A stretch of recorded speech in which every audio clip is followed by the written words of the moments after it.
એકે hospital gynaec વિભાગ વદાણીમાં શરૂ કરતા સ્થાનિકોમાં ખુશી જોવા મળી।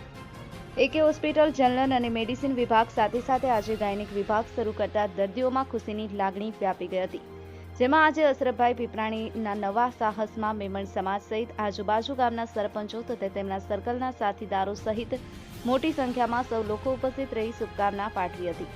આ પ્રસંગે જનરલ વિભાગમાં ડોક્ટર અશફાક પીપરાણી તથા ડોક્ટર અનસ મેમણ તથા વિઝિટિંગ ડોક્ટર ફહીમ મેમણની કાયમી સેવા મળી રહેશે। સાથે આજે ગાયનેક વિભાગમાં ડોક્ટર જે.કે. પટેલ તથા ડોક્ટર એ.એમ. લિંબાચિયાની કાયમી સેવા મળી રહેશે તથા સાથે આજુબાજુમાં કોઈ પીડિત દર્દીઓ માટે એમ્બ્યુલન્સની 24 કલાક સેવા ઉપલબ્ધ મળી રહેતા દર્દીઓમાં ખુશી વ્યાપી ગઈ હતી। આ પ્રસંગે સિદ્ધપુરના પ્રખ્યાત ડોક્ટર ઇમરાન વિપાલાવાલા તથા ડોક્ટર આસિફ મેમણ તથા ડોક્ટર ફરહાન પીપરાણી તથા ડોક્ટર અનસ મેમણ તથા ડોક્ટર આયસા મેમણ તથા ઠાકોર સંજયભાઈ ચંદનજીનું ગ્રુપ તથા મેલજીભાઈ ઠાકોરનું ગ્રુપ તથા ડીસામાંથી મોટી સંખ્યામાં તેમના સર્કલના લોકો ઉપસ્થિત રહી શુભેચ્છા પાઠવી હતી। Jamil Memon, SK today news, Deesa.